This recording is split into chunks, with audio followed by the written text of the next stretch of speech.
And I would say that's my biggest difficulty. Challenge. We are having a bad relationship with money. So you're eating into your savings Yes. at the moment. Because at the moment it's like me exchanging my time. You need the bills to pay, right? Yet it still feels uncomfortable to ask people money for your services. I don't know what is a business model. Can I actually deliver this value? And you try to over-deliver and over-deliver. No, like I am fully like 100% in.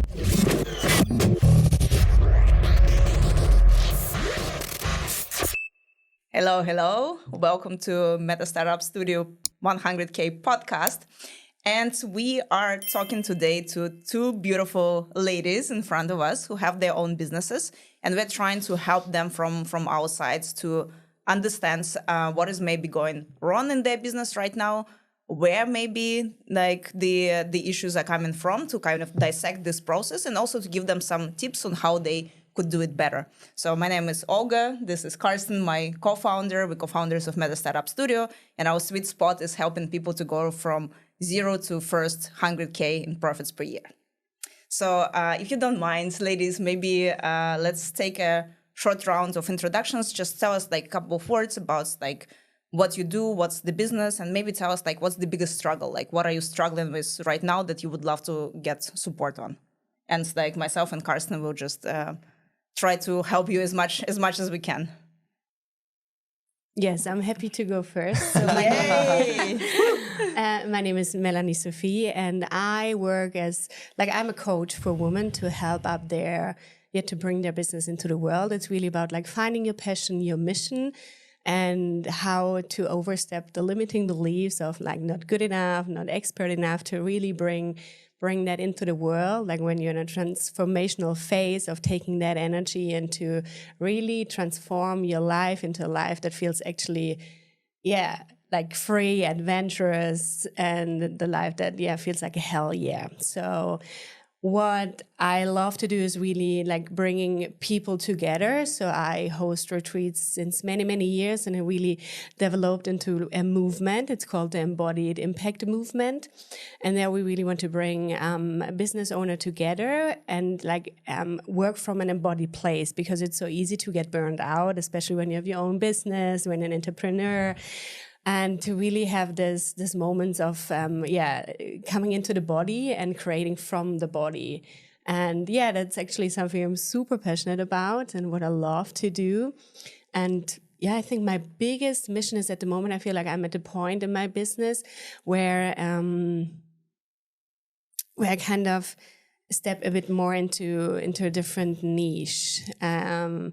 I think it's more the thing of like allowing myself to be more niched down to really access the right people, because I was quite open for a lot of people, kind of, and I can feel I'm doing this since 5 years, and the more my passion is coming out, I can see who I want to be for, and to really attract the right people. I think this is actually, I feel like I'm at a transformation point of, let go of an old identity and kind of stepping into a new one. And I would say that's my biggest, how you call that?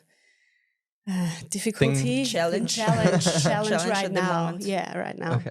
Yeah. Awesome. Thank you. Yeah, thank you. Thank you. Nice to meet you. Yeah, same.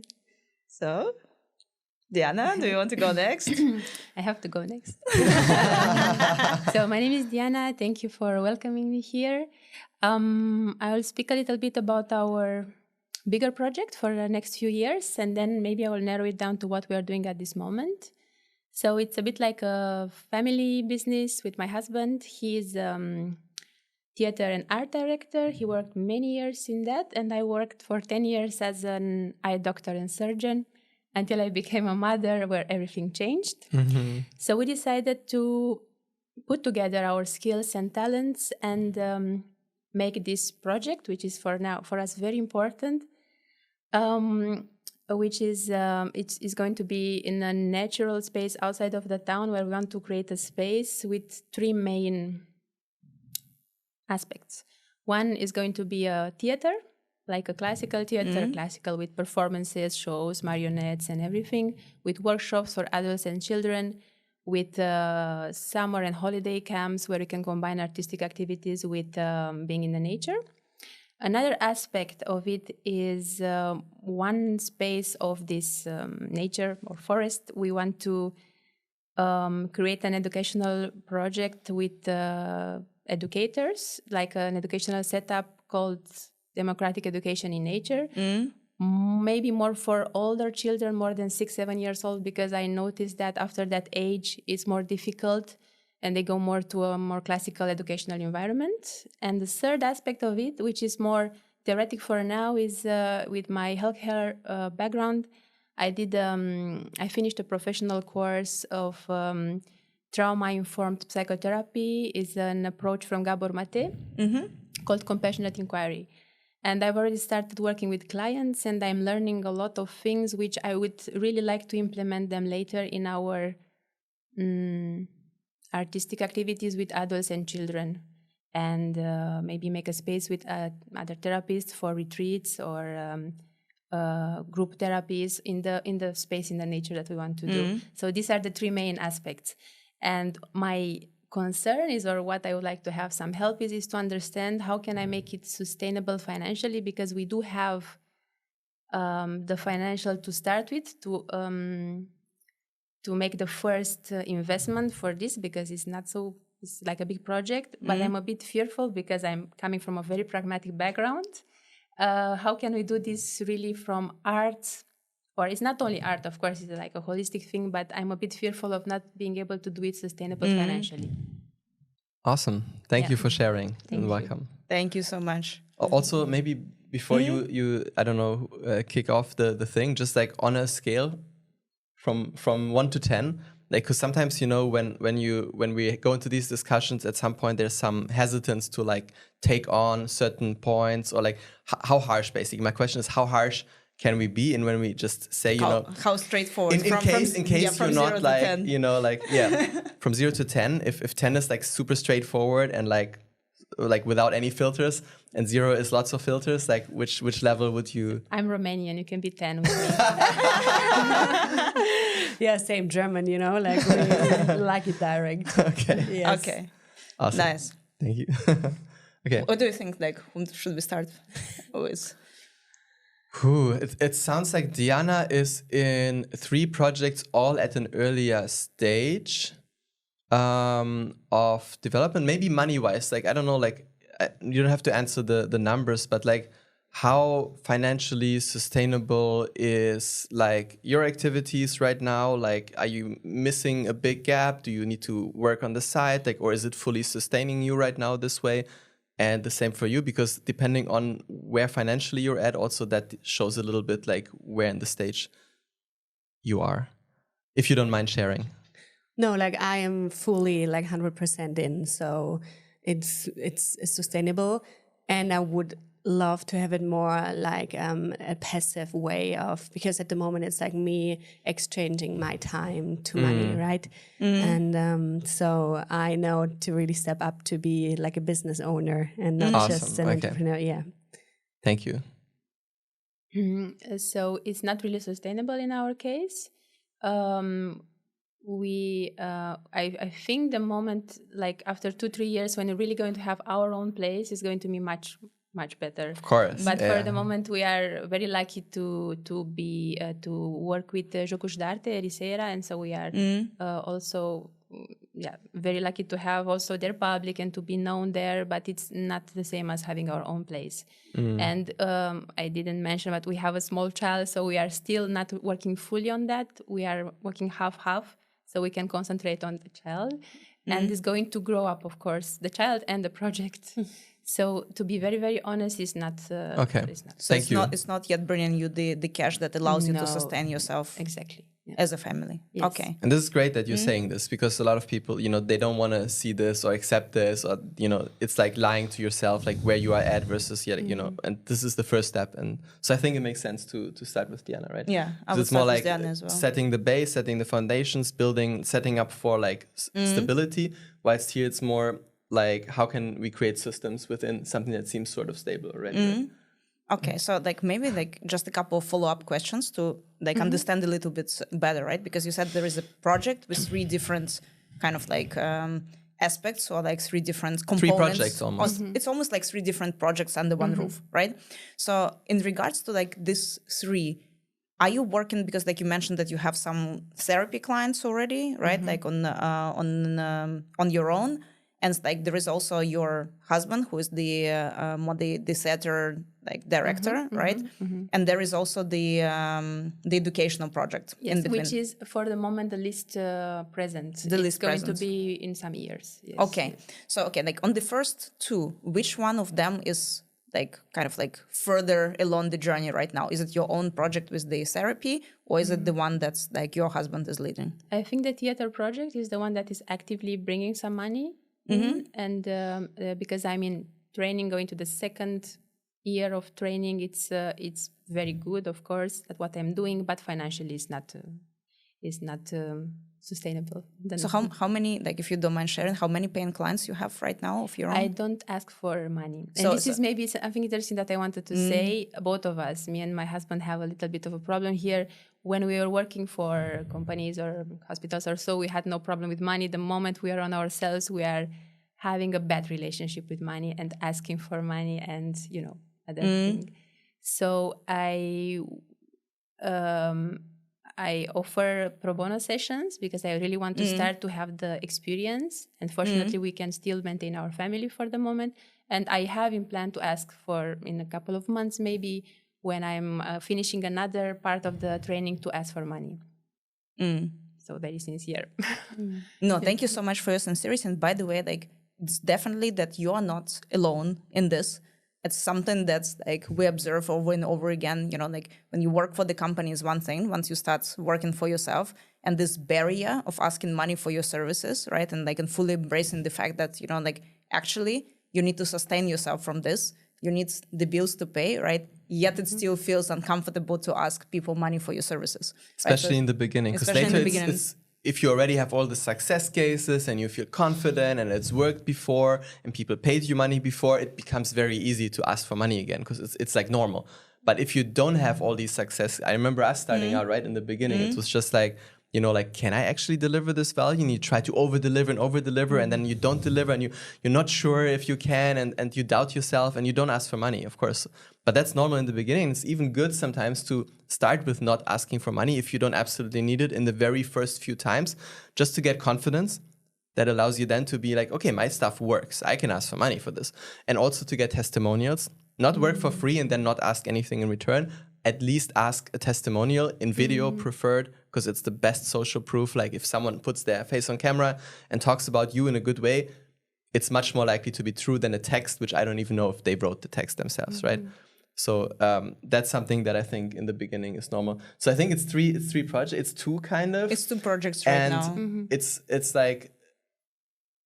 So I would want to understand, like, okay, so the therapy, you're in training, you have some pro bono clients now, so you're just getting experience. So the only actual thing that is bringing money right now is the theater project. So tell us a little bit more about it. Like, how does it work right now? Like, what's the business model? What is the source of clients? So we just like try to understand it a little bit more. I don't know what is a business model. So it's like this. My husband is very talented with the things that he does. He loves children and he also works with adults. But we started with Jogos d'Arte, so we work with children mostly until now.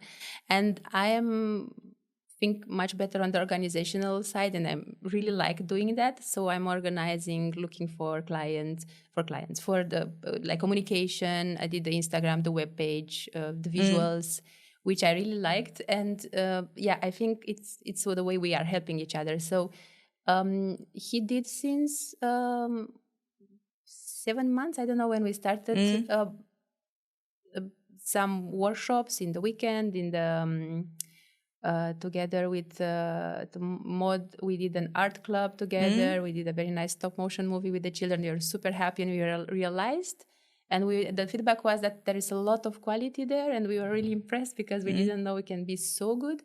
But like there is some payment, of course, for that, but it's little. It's uncomparable to what we had when we were working before for companies. So what is your source of money right now? Do you have some savings that can sustain you? Yes. Okay. Yes. So the savings is right. So you're eating into your savings at the moment. Yes. Okay.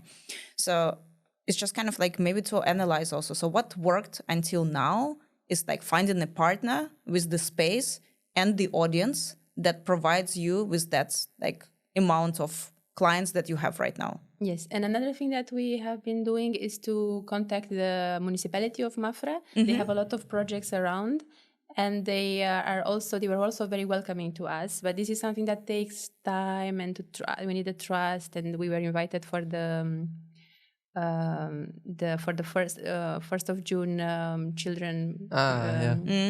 In the Parco Desportivo de Mafra, so it was really good feedback. And I think there are some promising projects with the municipality as well, but it's something that it's also along the way going to come when we are more integrated here. Okay, so how does it sound in general to find more partners like Mod for you right now, right? And start collaborating with them. In general, how does it sound? It sounds good. If we would be more, we will know more about it. And yes, I think she was the first one to start with, and it was a very good connection. And after that, we kind of stopped there and concentrated on that thing.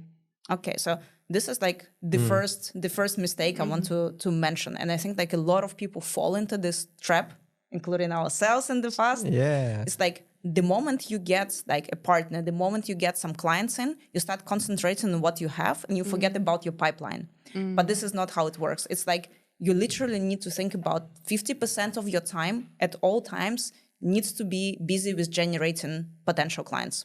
Like even if right now you're like fully busy, like, you know, like you have enough, like even in that case, which is not your case right now, you still need to spend 50% of time putting leads into your pipeline because life happens. Imagine like tomorrow, like, I don't know, for health reasons, Mod needs to be out of her studio and she can't provide you support with. You're left with nothing because you don't have any backup, right? And it happened to us, like, you know, like we were like fully booked with clients, and then there is a death in the family of a client, you know, somebody has health issues and people asking to pause for 3 months, for half year. So if you don't have the pipeline of clients, how are you going to plug the gap right now? You know, so like it's actually very dangerous strategy to just concentrate on what you have and never grow in the database of people you can go to, right? So like it's kind of like immediately what you would need to start, because like if we look at what is working already, the partnership and like finding the partner with the existing audience works for you. Awesome. Just can you make this bigger? Can you find another 5 partners like this around, you know, like and collaborate with them? Anything else that comes to your mind immediately? No, I mean it's a local ecosystem here, right? So you need to understand, like, apart from Mod, like where do you find other partners? What are all the types of art? So it's a creative brainstorm exercise. I think that needs to be kickstarted as a first step, right? Just who are all the organizations? Who are all the other businesses? Who are all the other communities we can support with our services? And then literally make a list like this, you know, have a leads list or whatever you want to call it, in this case of potential partners, business partners like Mod, and write 50 in this list, even in Ericeira, Mafra. Including all the daycares, and especially go to Lisbon as private daycares as well, because I'm just thinking like even like our daughter goes to forest school near Mafra, and for example like they have sometimes these events for which we pay extra when the setter comes to them and they, you know, learn about emotions through the theatrical thing, or they go somewhere like to some experiences. So why don't you go to those organizations and ask them, is there is a possibility to collaborate with you, you know, like, and like just tell them like what you can do and ask them like what is their need for this, because like given the fact that like we are in this community right now, so Lisbon and Ericeira, where like the expat community is growing, potentially also Cascais, like in Sintra area, right, where like there are a lot of private projects right now. So why not make a list of those and contact them like SAP, trying to understand like, hey, is there a way to collaborate? Right, so this would be the first step I would do immediately. I did. We did think about private schools, and not only private schools around, but Cascais and I don't know, Sintra. So it didn't even occur to my mind. Right, because there are also a lot of expats, and like if you think about where money is, it's your expats community, right? Like if you want to raise prices a little bit, like also in order to sustain yourself, Cascais, it's like lots of people from the UK, lots of people from States, right? Like which are ready to pay as clients higher price point as local Portuguese people, right? So also like just kind of like, because like it's just the reality, right? Direct and indirect, right? Because Yes. like directly as clients, because those people, they may want to send their kids somewhere, right? Like to places like Mod, but instead of having an in-between person like Mod, you could be the direct access and pay yourself more as a result. Or through private schools or whatever. Like I would say all alternative schooling systems outside of school. School is something where you can probably get in through the municipality, the public schools and stuff like this, if you make a good relationship there. And I would explore this, because also even Lana School, they do like activities and extracurricular things. And I'm sure that, you know, there's some funds, some budgets that exist in these schools for those types of activities. I don't know, but it's worth exploring probably through the municipality. But then for the rest, where are those other people, expats, like who, or also locals who send their kids, who want something more or different for their kids? But as I'm actually thinking about kids now and us, we have kids as well. And then, you know, during school, it's 9 to 5. Like our daughter goes to the public school in Ericeira and it's 9 to 5. So if the activity happens during the day between 9 to 5, you know, it needs to happen in the evening times. So there's some considerations, you know, to be thought about, either during school time, which is the private schools, or post, where you talk more privately to the people. Yes, when you talk then to customers directly, right? So it's like B2C versus B2B. But like, if it was up to me, I would like focus right now on creating more partnerships. So that would be the strategy, to creating as many partners like in the area as possible, because these people already have the audience, right? And like a lot of times I think like where people go wrong about it, like they think in the beginning they need to focus like solely on social media, you know, like, and grow their social media, and through that they will be getting clients. It's not always true. And a lot of times, especially in the beginning, it's much easier to find partners who already have the audience and who already have the clients. So you can just plug into the existing audiences already. And the fact is also like when somebody has a community of clients who trust them, they will automatically extend this trust to you, you know, like, so if you can make the connection with the leader of like any community, like for example, like with the owner of the private school, private kindergarten, you know, like, or private, I don't know, art club, like Mod is, right? You automatically getting access to their audience, right? So like for you, like if I would just take the first next steps, that's it. Just concentrate on this. The partnerships. Right? Okay, so the second thing is your own like therapy practice as well. So And sorry, just on one last point on the partnerships before we move to the next one. Like, it sounds like a clear and easy point, right? But when it comes to practical implementation, that's always like, none of this is meant to be for your knowledge. It's meant for like action, right? So in terms of like, how can I translate this to action? It's really have this list, go through this annoying effort of putting a list together, doing Google research, putting a list together, putting the contact information there, reach out in a structured way, treat it like a project, right? Like reach out to 10 every day or 5 every day. You look at their website, you call. Best is to call, because it's like they understand you're a normal human. It's not a random spammy email. It's much easier to make a connection by just voice and talking. Best is to go physically there. Number one. Second best is to call. Third best, you can still send emails. It allows you to reach more, but it's often also, it takes longer to get a reply. Sometimes when we did this, when we first started doing this, it took us, I think, 6 months until we got a meeting. And it took me like, you know, no replies, like 5-6 emails, reminders. And eventually they reply, oh yeah, actually it sounds good what they just didn't have time. They didn't see it. So don't assume when someone writes you or doesn't write you back, they don't want you. They just they don't have time for this. They have other shit going on and they have other priorities and they haven't even seen your email properly. They haven't even thought about it. So keep sending them emails, keep calling, keep going until they tell you, no, go away. It's kind of like, it's literally, it's the same as sales, right? It's the same as like establishing B2B partnerships. Like go there and annoy them until they tell you clear no, like kind of like fuck off, like we don't want to talk to you, or they buy from you. You know, like there is no other way. I know it's uncomfortable, but there is like, it's kind of like, it's your business, because right now you have the luxury of your savings, but you're eating into your savings. So imagine this scenario where you spend it all and you still haven't figured it out and you have a child to take care of. It's not a cool situation to be in. We were there when we had to go to Too Good To Go to buy groceries for our 2 kids. And it was not fun. I'm telling you. So don't delay this. Start as soon as possible. And don't like give up. Like if they don't reply to your email or they don't return your call, like no. Like, you know, because if you were in the situation right now that you didn't have savings and you had to feed your child, like you would not so easily be bothered by whether they replied or not. Right. So kind of like. And that's why also this extends, because like people are busy, life is happening, 10 people, if you contact 10, it's a good chance that they all just don't have time in that. So really 50 or more, like to really think about, these different hubs around the area.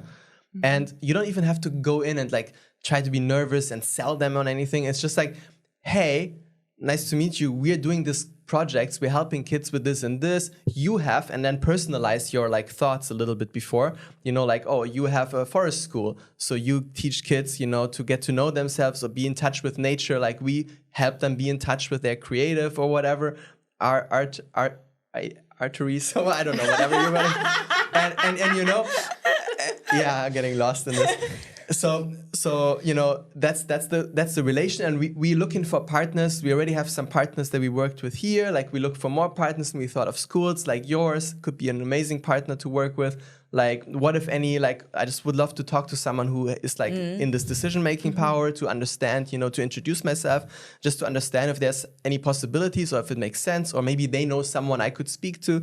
So you can just be super open like this and don't expect much. And then at some point, someone will not become your partner, but they'll have an idea and they'll give you a completely different idea of who else you could approach. Or maybe they have a friend or a friend of a friend, right? And you have to be open for this. But in order to get there, you need to talk to them. And this is always the first step, where you have an unknown return on investment, which is, of course, like often a barrier, because you're like, I could do something with my time where maybe I have a higher thought in my head, I would make money through this, versus reaching out to random people. But it's not random. It's like you've already got a use case where it worked, and you just pick partners where you feel like it could really make sense for the kids, for the parents, for the institution. If you can make 3 wins, if you can think of that up front, right, for this institution, how you can help their business, their customers' business, like then you have a good chance to find some kind of common ground.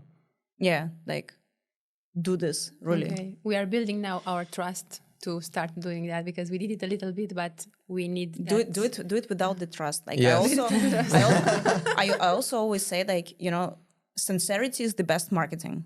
Like if you sincerely go there as a human to human and you tell them, hey, we have this project, we have like one partner in Ericeira right now with whom we are working, it works really well. We want to expand our portfolio of partners, and we are looking for potential partners right now. Like, could we talk and maybe find some synergies? There's nothing weird about it. There is nothing like, I don't know, salesy about it. It's just normal conversation, So like the more sincere you can be about this, like you don't need to pretend like you have it all figured out. Like that's where all the imposter syndromes come from. And that's where people get turned off, right? Yes. But if you're vulnerable, people, like if you say, hey, I'm so cool, you want to fill in a survey for me?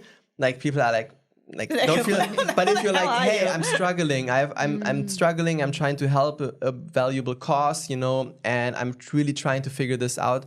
People are like, oh, I can be a nice person and help someone out, right? And those people you speak to in those institutions, if they have like a forest school that they own, they are people who are creating businesses in that space. So they will know more people who create businesses in this space. So even if they don't directly know, ask them, or maybe they know someone, you're genuinely just trying to figure this out. And like, and also don't worry, sometimes like it works like really funny, like as long as we like go over this barrier, right? It's like kind of like how we became mentors in Startup Lisboa, which is like the biggest business incubator in Portugal. We like came here 2 years ago, like just checked, like, oh, look, there is like a big like startup hub in Lisbon. Like, why don't we try to collaborate? And we just like called them and we said like, hey guys, like, do you have like, I don't know, mindset support for your founders? And they're like, oh no, actually we have a lot of business tools, but like not that much for mindset. But they, of course, they don't know us. So like they needed to trust us somehow. So we're like, okay, like, why don't we do like a free workshop for you? And you just see like whether people like it or not. So like we went there, there were like about 10 founders, like we did this workshop, right? And then like they called us afterwards and said like, everybody loved it. Do you guys want to be mentors in our program? We have a rocket program, like that's about like 76 tech startups. Do you want to mentor them? It worked like this, but it's like, it's because like we just took the effort and kind of like the step of reaching out to them, like if in our head there would be an assumption like, oh no, most probably they already have everything and they don't need us, right? But then like once you get the logo, like, which is like also like kind of like funny, because you sometimes don't need like so many partners, but like if you get like at least one which has like a bit more weight, right? Like we got this like Startup Lisboa, and once the logo was on the website, all other incubators wanted to collaborate with us. It became much easier entry everywhere else, right? Because you have like a big name to your name now.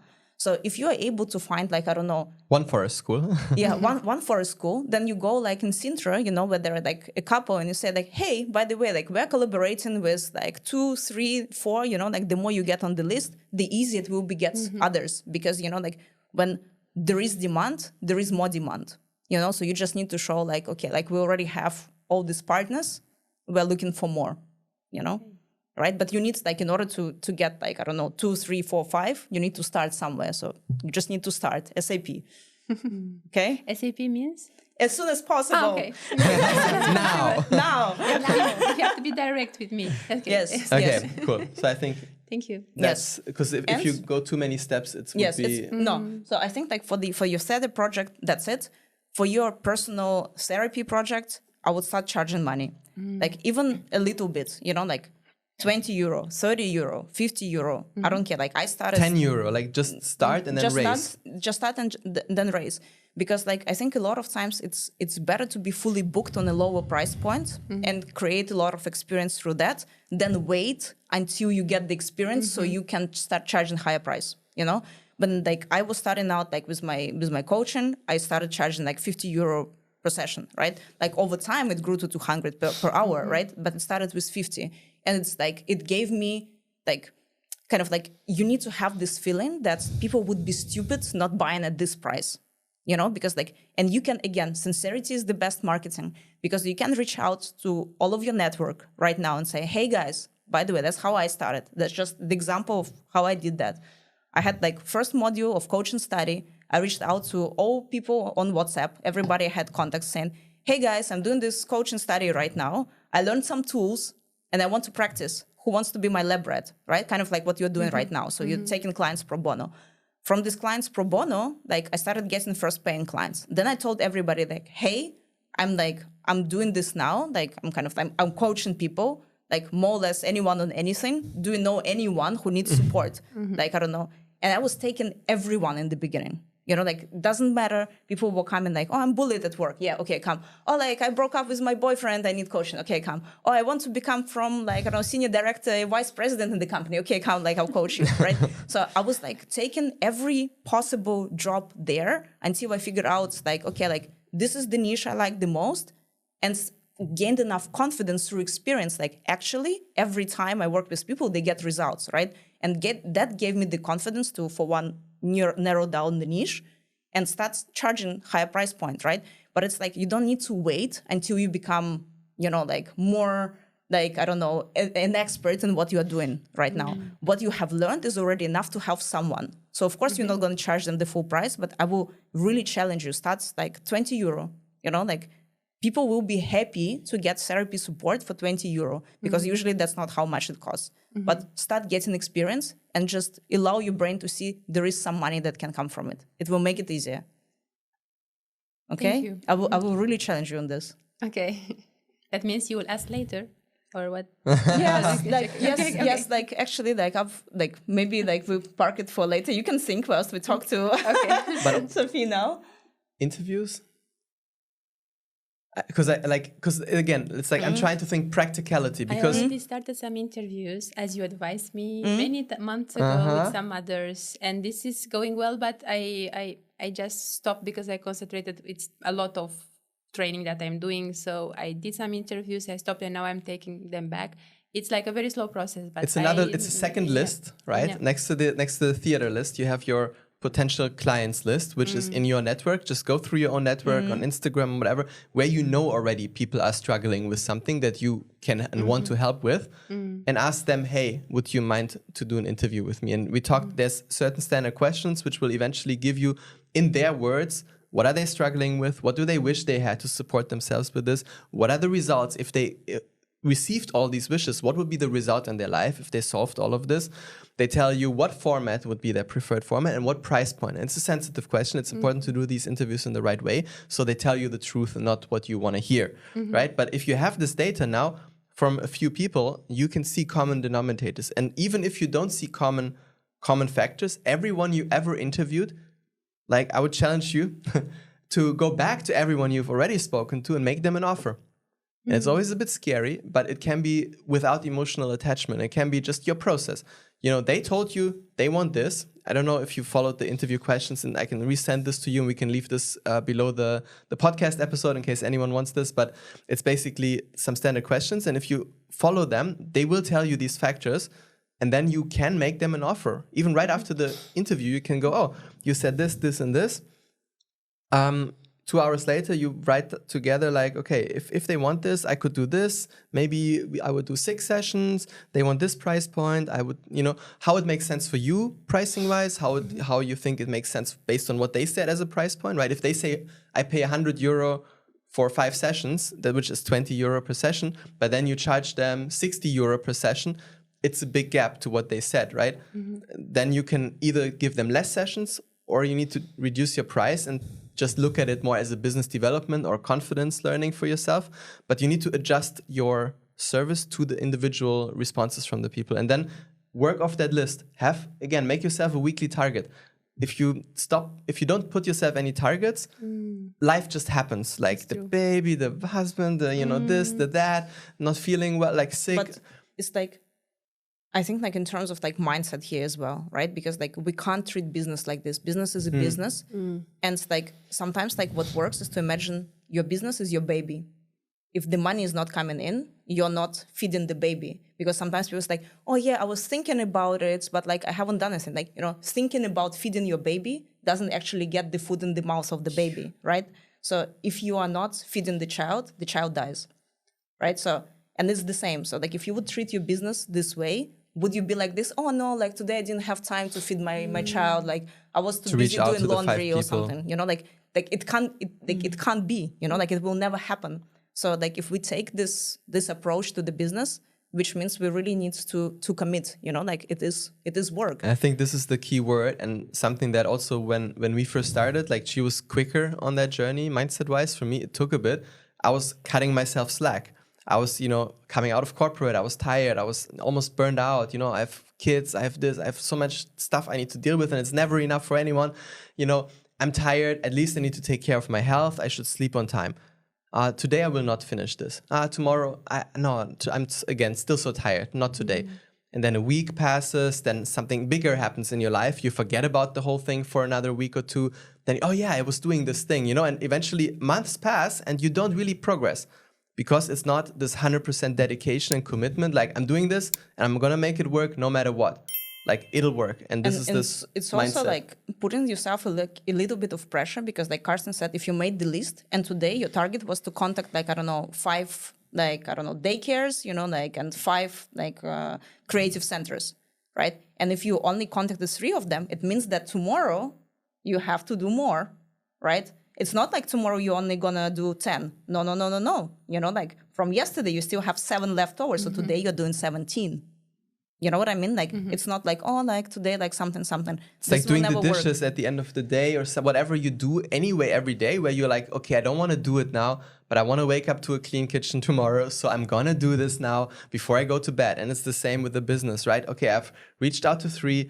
I'm kind of tired, but there's 2 more on this list, which I need to, let me just get this done quickly. And, to bring this mindset. And there's usually value systems that you hold to you. Like for me, it was health. And I put health above progress, which is not a bad thing, because without the health, you cannot do anything. But, I did it so much that I wasn't progressing in anything. So I kept health, but I kind of consciously put dedication. Every time I'm going to be like, oh, but I'm a bit tired, I should sleep now, I'll challenge myself to do one more push. And that kind of got me into, so it's the same as workout, like if you're working the muscle, the business muscle, right? When you're tired, one more rep. 1 more rep, 2 more reps, right? Like otherwise you're not growing any muscles. Like it's the same with everything, like just go a little bit further, like challenge yourself to go a little bit further than you would normally do. Like really, because otherwise it will not work. Because now the pressure isn't as bad as it could be in the future, right? So now is a great time to do this. No, yes. Though with the kitchen, it's real, the pressure. With the kitchen. Oh, the kitchen pressure. Oh, yeah, I know this pressure. It's real. Yeah. It comes every day. Thank you. You're welcome. Never steps. Sophie. Yes. Yes. So like you were talking about changing the niche or potentially like narrowing down the niche from what you were doing before, right? So it's retreats for like female business owners, right? To allow them like, can you like describe a little bit more the clients that you are working with right now? Because you said it's quite like a broad audience. So I want to understand what kind of people like have been coming to you in the last 5 years. And what are you looking into transitioning to? And maybe also the different, because you have retreats as one income stream. What other income streams do you have? And what's the split percentage-wise as well? And then where do you, what, if any, like thoughts do you have already? Where would you like to get to? And I already understood like more passive and more scalable solutions. Yeah. But just like, give us this context again as a first step. Yeah. So the retreats were like the last 5 years really about yoga, mindset.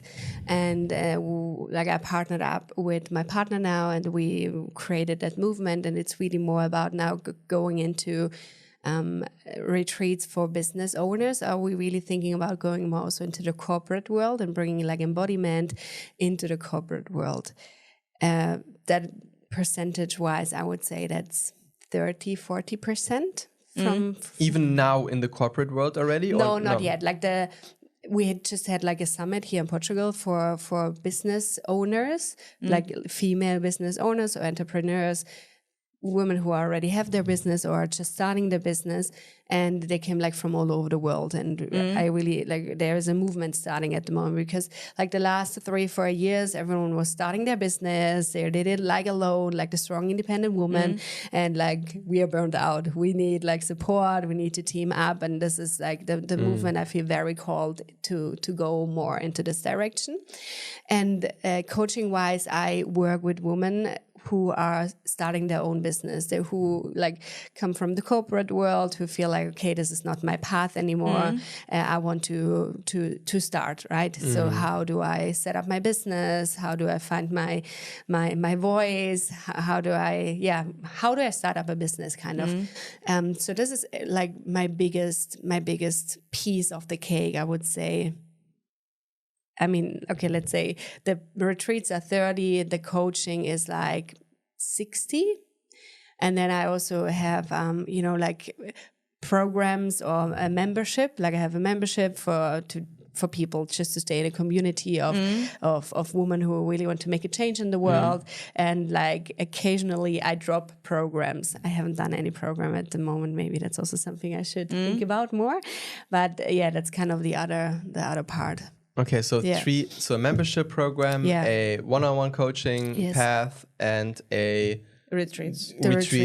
And which pillar like and you're sustaining yourself well with this right now, and you want to move to a new stage, and in this new stage, how do you see the distribution between these pillars, or is there new pillars, or is some pillars not there anymore? Yeah, I do see like more retreats and less the one-by-one coaching. I still want to do this. I really love that, but maybe more like spaces for like group coachings, like where more people can come in, because I really see the power of a group. And yeah, this is kind of the transformation I am in, right? Like, because in the past I really could see myself and like, yes, you just broke up with your boyfriend? Yes, of course. And I really can feel my passion is really about like helping women to step up, to find their voice, to go out there. So this is more the niche I want to go in with also, like the not exactly sure yet how to build it up to be more sustainable, in the meaning of that not everything is just me being doing the one-by-one coachings, right? Yeah. And the community is those you coach one-on-one? Yeah. So it's kind of the downsell from your one-on-one. Exactly. Yeah. Okay. Yeah. Okay. And like, because you also like mentioned the niche, so like, will that change? So like right now it's like people who are mostly working in corporate, you said, right? Who are looking to start their own business. So females. Like, do you want to keep this niche or you want to narrow it even more? I'm not sure about that, actually. I mean, I really still love like helping women who are in the corporate world out and to step into it. Yeah, this is something I'm struggling right now. How how much should I go into a niche or not? You know, like this, I'm not sure about. Because I feel like this, like you want to empower women to find their voice, and there's this passion when you say this, and to step out and step up kind of and do it together. Is it specifically for starting a business and stepping out of corporate, or is it for other reasons? Because both will need a very different if you want to productize what you're doing. You don't want to do one-on-one. You need to build a standard, you know, program and procedure that you can, that's more scalable and more group driven. But then it needs to be specific. Like you cannot build the same program where both groups will see themselves totally, and it will be much more difficult if you try to do that. Yeah.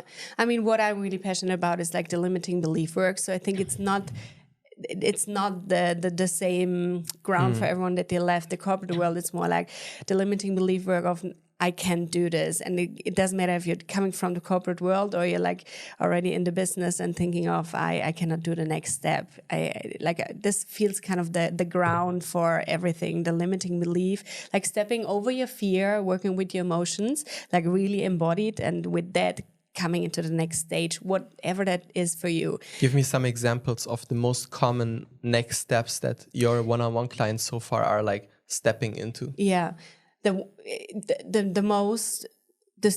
step they are doing at the moment is like really finding their worth, that they are an expert enough to go out there, that they are good enough to show themselves on social media, that they start to build up a community, that they start to present themselves as an expert, that they don't believe themselves anymore, that they are not enough in whatever case that is. So this is kind of what they are stepping in at the moment. So that's mainly aspiring business owners, what I heard. There are people who want to show more of themselves on social media, to build a community, to overcome that they are actually able to do this, which would be the base. Because if they don't think they're able to do this, of course they're not gonna go into that. Then the next problem is, but I don't like social media. So the next limiting or whatever belief to overcome is, yes, you can do social media, but it's this business owner, aspiring or creator. That's what I'm hearing from there. Like it's kind of like, are they still in corporate or they already left and they're freelancers of some sort? Yeah, they're like all of them left already. All of them are either they're freelancer or they're like in a phase of they have savings and they're like, I really want to start now, or they started to go traveling. They're like, fuck, I don't want to go back into this corporate world, right? Like so this is kind of they're not in the corporate world, or like very little of them. Yeah. Okay, so they already made this first step. Like it's an important And what type of freelancers, if I can ask? Like they all working what's the main categories? All in the wellness industry, like all. It's really like the spiritual world. Let's say like yoga teachers, coaches, mindset. Okay. Yeah. So mindfulness professionals. Mindfulness professionals. Yes. Okay, this is already much more concrete. Yeah. Okay. So what's the main difficulty right now? Because like you would want to transition and kind of like be more narrowed down. You would want to create more group programs. What's the difficulty in that? Because kind of like you already have more or less the clarity on what you want to do. And you have one-on-one clients which bring you good cash, and people keep jumping on it on a sort of regular basis. So you seem to know what to say, so people get interested and join you. So, you could translate this, of course, into a, group program setting. Container. But so what's the difficulty? Exactly. Yeah. That's a really good question. Maybe this is what I have to ask myself. I don't know, limiting beliefs? No, I think I don't feed my baby at the moment. I really feel like I'm a bit like, I'm not feeding it. So, yeah. The thing is, when I really look at it, I think there is also this want of kind of transform from this online world more into the real world. So, for example, I will start now in Erisera, this group for women who are coming together to step over the limiting belief. I feel like I want to make it bigger. That's it. I want to make it bigger. I'm really at the moment for one person, what is amazing, but I feel like a bigger calling for make this movement a bit bigger. What does it mean to make the movement bigger? Give me 5 signs, like when it is bigger, what will be there is a sign like, yes, it is big enough for me. That's a good question. Okay, big enough would be having like a flourishing networking group here in Ericeira where So we would meet. quantify this for me, like, because like a group can be 3 people. No, right? like 15 people meeting like every week. Like Okay. it's kind of also a membership here in Ericeira Okay, in so real. 15 people in a Local local membership. Yes. Okay. Yes. So what else? Like a summit, like twice a year, a summit, like where 15 till 20 business owners or people who really want to step in coming together, like 15 to 20. Okay, That so twice a year a summit where like So bringing your retreat expertise into those one-on-one clients. Yeah. But your retreat is already actually for these people, right? Your current retreat. Yeah, so it's that- already it's there. You're talking Yeah. about that pillar now. Okay. Yeah. Okay. That So happened. 2 That was summits the, of that's 15 there. to 20. Yeah. okay, what else? Like the calling is also really going into the corporate world. I don't know, having maybe 1 or 2 corporate clients. Okay, 1 or 2 B2B clients Yeah. to work with you. What does Yeah. that mean? Yes, what does that mean specifically? What kind of clients as well? If you think about like the type of companies. Like companies with a purpose, like purpose-driven companies. Give us an example. Like what could that be? What qualifies?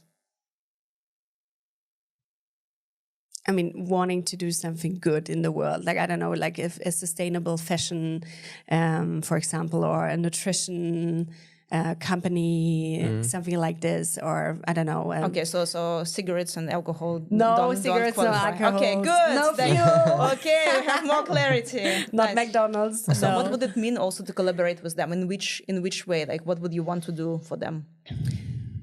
I would love to create also kind of retreats, like a time where they can step out for a moment and then continue afterwards, like the work. I don't know, having So it's like a corporate retreat or a corporate training of sorts. exactly. But then also like doing this once per month, like having a meeting with them. Yeah, like Where? I think that would be more online because I really like. But I think like this can be determined by the interviews. So like what could be the format? But like generally, okay, like we understood some companies like with the mission to create some positive impact, like that this Exactly. is sustainable fashion or I don't know, like anything else like in the area of sustainability. Fine. So 2 more kind of like signs that you made this, the whole movement bigger. Yeah. What would be another 2 signs? Yeah. Just to the company side, I really would love like with like leaders, like business owners or leaders, like to that would be kind of a success to work with leaders. So inside the companies. Inside the companies, because I mean it works down, right? If I have a leader who really takes care of your body, it comes from embodied place, then we can also like go down. So I really think that's super important. 2 more. Having, I also have my podcast, right? So to really inspire a lot of people with that. Okay, what is a lot of people? Yes. Let me think. How many subscribers, how many downloads per week Yes. like you want to see? Phew. I don't know, like 1,000 per month. 1,000 downloads per month or 1,000 views per month. I mean, downloads would be better. Okay, fine. 1,000 downloads per month. Like what else? The last one. Like having really cool and inspiring collaborations with others, like to teaming up. So give me the example. Like whom would it be like super cool to collaborate with? Like whom do you have in mind?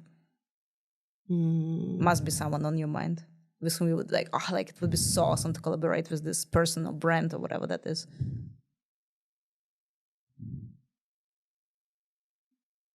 The cool part is like with the 2, there are 3 people I really team up at the moment. So that's actually really cool. So I feel excited about that.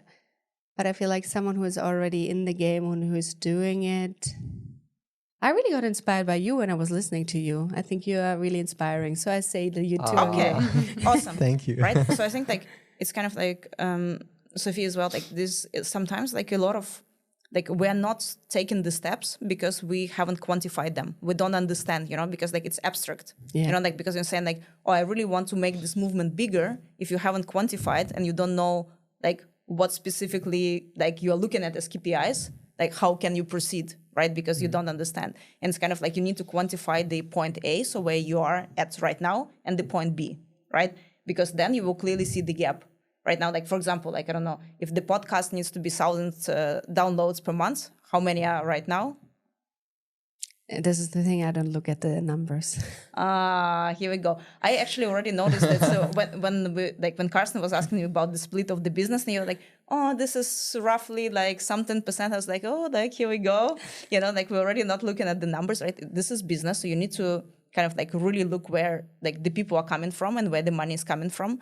Because like if you don't know where it's coming from, how can you make it bigger? Because you don't know like even like the source of it, right? So like you need to like kind of embrace looking at the numbers, but also like I don't know, like if it doesn't matter where you're at right now, point A, right? Like even if you have 3 downloads per month, like I don't care, and your point B is 1,000, you know where you need to progress, right? And you can set yourself a timeline. Like even like a personal challenge, like, I don't know, in half year, I want to get to this 1,000 downloads per month, right? But then every month you would assess how much closer you got to the target, right? Because otherwise, like, how do you quantify it, right?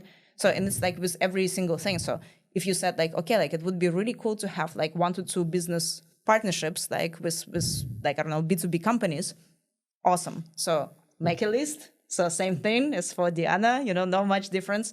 Make a list of the companies who kind of like qualify for being this sustainable or, I don't know, positive impact companies. And even best here, I would say locally, like it can be globally, of course, if you want to do online as well, but locally you have the chance to meet the people. Yeah, and sometimes they want, oh, can you do on-site? And then you have much easier, much more flexibility actually. And then once you get into the local ecosystem, you're part of the local ecosystem, and then people know people talk about you, and then, so I think it's just like has a higher chance of quicker results. If you want to scale and get much bigger with it later, you can always expand. I would also look at like, where do you have connections right now? Like, do you have already connections in any of these companies? If not, who from your current network has connections in those companies? Ask people to introduce you, and do exactly what we told Diana as well, do interviews. Because interviews is a very easy way to understand what kind of offer you need to make to these companies, so they actually take you up on the offer. So you don't have to guess anything or just do like a cold kind of like outreach to people. Because like if you talk to them first and you ask like, hey, company X, like when we talk about like your leadership, like what people are struggling with the most at the moment, like, and you can bring it into your specific space. Like, I don't know, like how you explain embodiments to But I think the important thing is the question and how to frame it, and because all the other answers, we will give you like a bit more later when we summarize some of these points for you. But the way you frame the first question is very important. So when you talk to an HR person in a company, I guess you would reach out to HR contacts, right? Hey, like, are you like, do you see in your company that on the leadership levels, people are seeking solutions to take better care of themselves, to release stress, to manage mindfulness? Maybe it is burnout prevention, like. Is this something where you see yourself in? Yes or no? They say, yeah, we do have this kind of things that we paid. Yeah, we do actively seek for something there. Okay, with that in mind, trying to do this, what are all your biggest struggles trying to do this? What are people struggling with the most? Like, what do they need the most? What do you have the most difficult time finding to give to your employees for that purpose? And then you start, because if we talk too generalized, if you ask the same question, like, what does your leadership want? Then it could be like, oh, they want, development with Excel sheets. They want, probably not the leadership, but, they could come up with all the strategic vision building and business. They could come up with all the business technical things, whilst you potentially, you tell me, right? But you can do all of it, but it sounds like you're more in this wellness space, right? And you want to give people this wellness, and from there they can do everything else. But you don't want to build up a new skill set of, strategic vision building for companies or something, which you could offer at those retreats if they said that that's what they were looking for. But if you don't want to go into a situation where they tell you all these things that you're not willing to learn or bring into your business, then you need to frame it tighter. In this case, you know, about well-being or burnout, you know, etc. Like their health, like care, whatever that is, right? And then ask them, like, if you're trying to provide like your employees, like, or your leadership, like with this kind of like support, right? So what are the struggles? What are like would be the perfect solutions like for you? If you had like a magic wand, like what would be like the perfect solution? Like if this solution was in place, in what format, you know, like you think it would be the best to receive it? Online, in person, group, individual, like etc., or a bit of group, a bit of individual Like afterwards. close to the office, in the office, outside of the office, like by the ocean, whatever that is, right? So they need to tell you. And then like you need to ask them like, okay, if this perfect solution was provided to you in the perfect format, like how much like you would be in like willing to invest in it as a company, or how much budget maybe you have for this like type of activities, you know, that's like the company would be willing to invest. I think this is an important one. Yes. When you talk to individuals, it's like, you know, imagine someone put all this together for you. Like, what would be a price where it would be super easy for you to just, when you talk to individuals, you want them to feel super at ease. It's like, it's really a low price actually for what this all thing is. Yeah, they almost should feel bad saying that's the price, because then you know that's the price they will really pay for this. If they say, and sometimes they do this, well, I think at max I would pay this. That's because they are shy to say the actual number. And if you put the price at that max, they will probably not buy because it has to be absolutely perfect. So individuals, make them really comfortable that they shouldn't make you happy. You know, they should say whatever they want, whatever they would be easily doing. It's like almost a steal. It's like really, they would like, it would be so easy, right?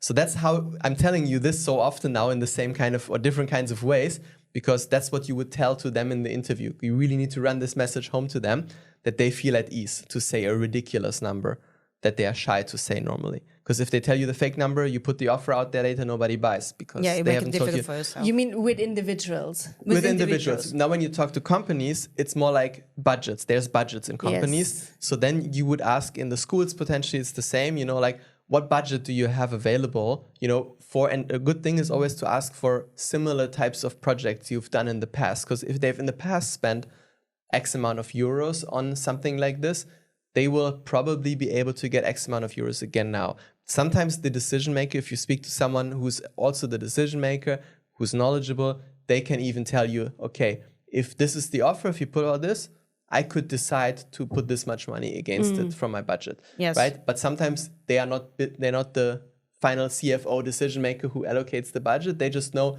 in the past they've gotten this signed off, so they could probably get that So signed they off can again. give you the reference. So you would know then like how to make an offer, which like with the 99% chance will resonate with them. So you don't have to guess anything and then wonder why they didn't reply, why they ghosted you, why they didn't come back. And give right? them a discount and go even below their number, just because it's, hey, it's a friendly, thank you for the interview. You know, like I thought about what you said and like I put something together. I would actually love to work with you and get experience or start getting into this niche or whatever. Like I've put a very, you know, I put the price, like normally I would charge like this, but like because it's a first, like, or because I appreciate you. And then you get into the game. And again, what Olga said earlier, once you're into the game, now you can put their logos on your website. And now the other companies who are similar to them, ooh, they're working with my competitors and you know, other companies in my industry. Yeah. They are probably solid. Right. So it's basically like this is your approach. If you really want to land this 1 to 2 companies, you know, like as clients, then make a list, go one by one, find like the people who are decision makers, either within the HR department that usually holds the budget for this type of activities. Sometimes it's like the team leads, like sometimes it's like depending on the size of the company, can be even like the founder themselves, right? Like if it's smaller companies, but find the decision maker, interview them, and then make them an offer on the back of what they told you. So basically customize your offer to what they told you. That's how you get your first 1 to 2 clients. Then you can expand from there, right? But it's kind of like, and this is like for every step of the way, right? Like now that we like quantified it kind of, right? And you know, like, okay, I need to get 15 people locally. You know, like where do I get 15 people now? Like in order for me to form a group and start meeting with them on a monthly basis, right? Where do I have access to these 15 people? I want like 1 to 2 companies. I come do like, you know, like reach out to 1 to 2 companies, right? So those kind of things, like you just do step by step, right? And we have now identified what would be the kind of denominator that's like, okay, it's a tick, right? Because until you quantified it kind of like, of course, you are not making the steps, so it feels difficult because it's too abstract in your brain. Right? So we need to make it very concrete and not abstract. Yeah. All right. So like those kind of things, I think. So I think that's the expanding into a new niche, right? And that's very similar to what we discussed before, right? It's like whenever actually you want to start a new business model, a new industry, a new product, a new service, it's the most efficient process. That's why the tech startups, that's what we also learned from working in Startup Lisboa.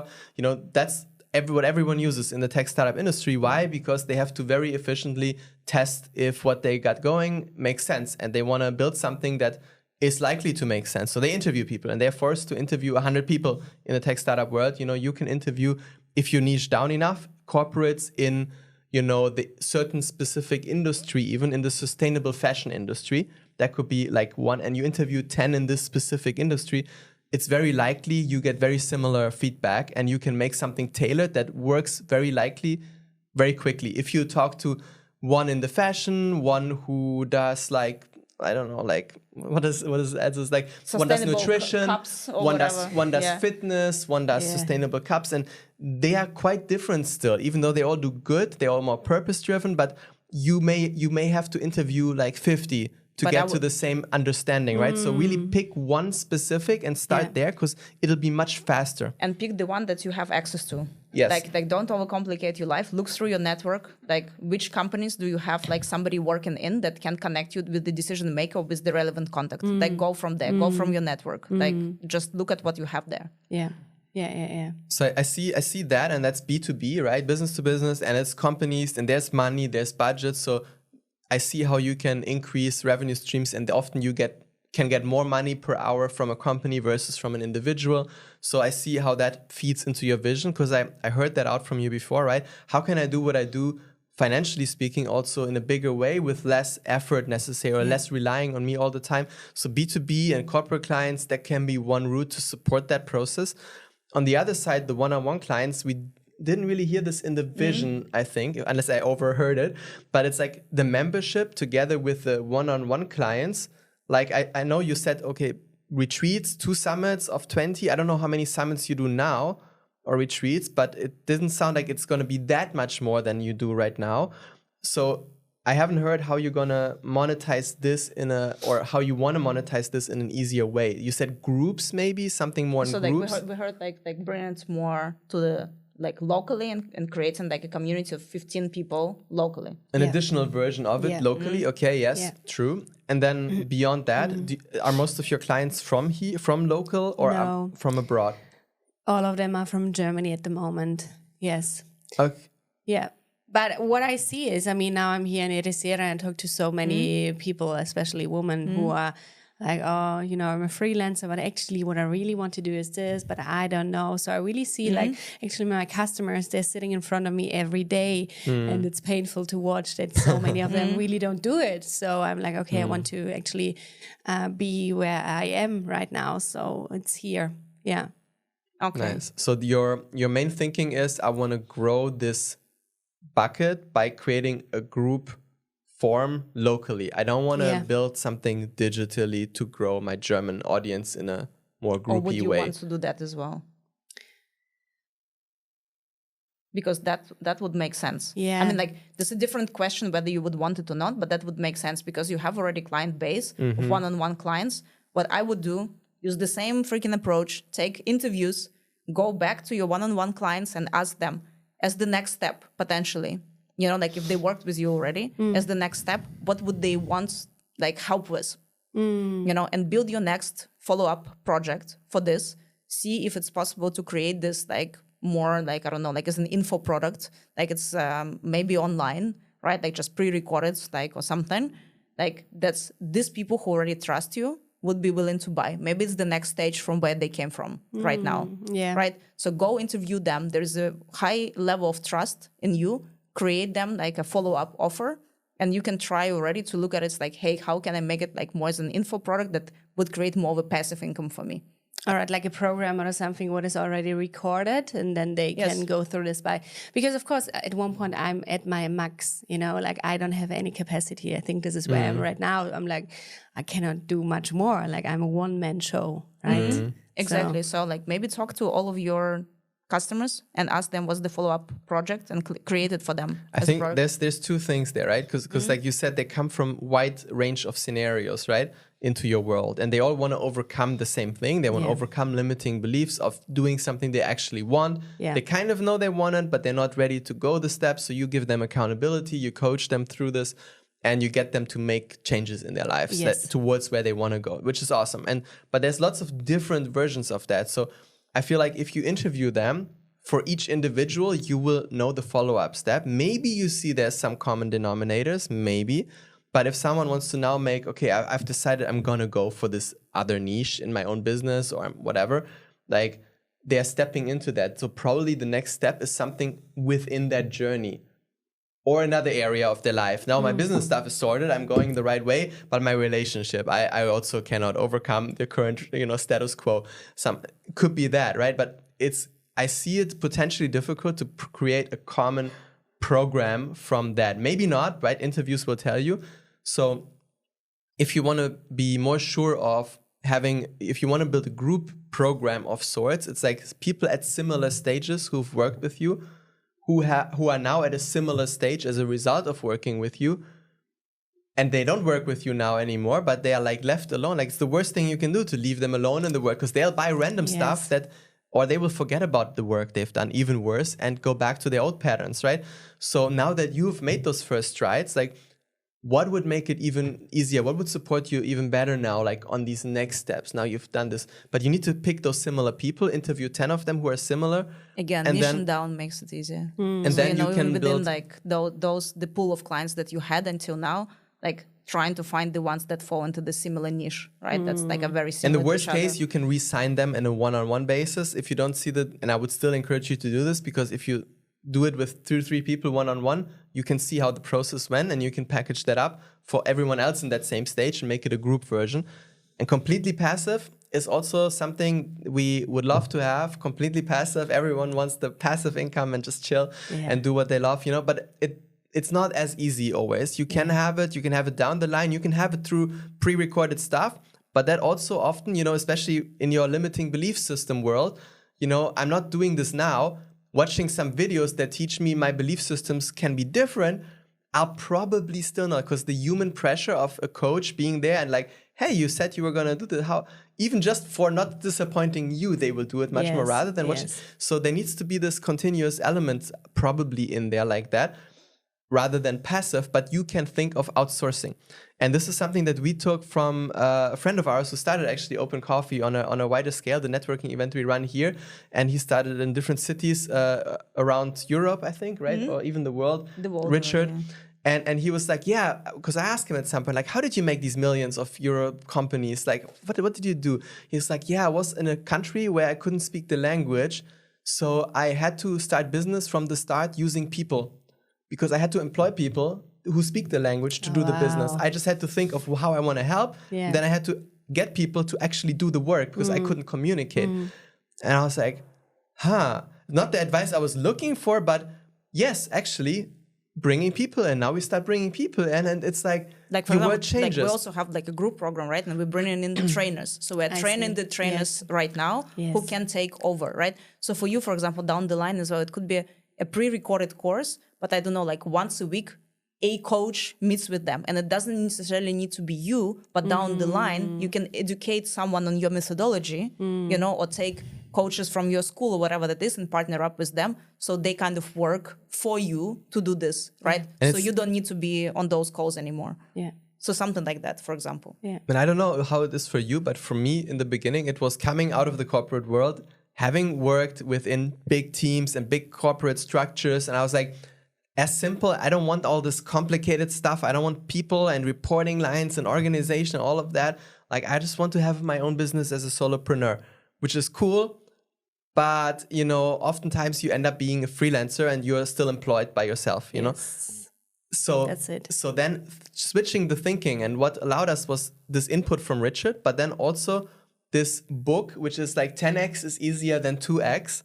And it's a great book, by the way. It's a great book for that message only, actually. Like for me, I didn't take that much more out of it than the point that actually 10x can be easier than 2x. So do the calculation. If you right now make 50K per year with one-on-one clients. That means I have at all times 10 one-on-one clients or whatever who, now imagine you do 10 times this. Imagine you make 500,000 with those clients, right? How many of them would I have then at all times? I would have now, what did I say, 10? I said at all times. So I would now have 100 at all times. How could I handle 100 clients at all times? And now you need to start thinking like Richard. Now you need to okay, if I had 100 clients who came to me right now, what would I do? Okay, I would need to have people who work for me. Like, who would I ask? Like, how much would I be willing to give them? How much would they be motivated to work for me per hour? Okay, I would give them this much per hour. I need to talk to find those people, talk to them. Hey, if I was to scale this up and have would this much for a package with a client be good? Maybe you show up for the introduction session, you show up for the follow-up, for the final session, but in between you have your coach who gets a package. Maybe you ask a client €1,000 and you end up paying €500 as a package price to the other coach, and you keep 500, you have some business costs, maybe you have 300 left over, right? But it's still 300 and you are working still 2 times. It's €150 per session. Okay, it's not maybe the best, but you could take yourself completely out, or the numbers could just be slightly different, right? Yeah. And that way you start, okay, I can actually get 100 or 1,000 or 10,000 clients now, and I actually work less. And that was my as I did the 10x calculation for us, I challenged myself, okay, 10x, what infrastructure, who would I need? I would need marketing support, I would need a coach, mindset support, I would need the technical support. Where can I find them? How much do they cost? I researched a bit, talked to some people. And then how could I do this with me working nothing? I just work on further business development, on my future projects, on the vision of the company, on maybe guiding these people a little bit when they have problems, That's all I do. And it actually, the numbers are much greater, much nicer. You have a better work-life balance. And it's like, whoa, actually, now I'm getting excited about having an infrastructure of freelancers and partners in my business. So I think with that, we'll wrap it up. So maybe just one little thing, maybe Diana, for you, what was the main takeaway and what do you take out of our conversation today? To look for many collaborators and to take care of the business as it would be our baby. ASP. As soon as possible. ASAP. As soon as possible.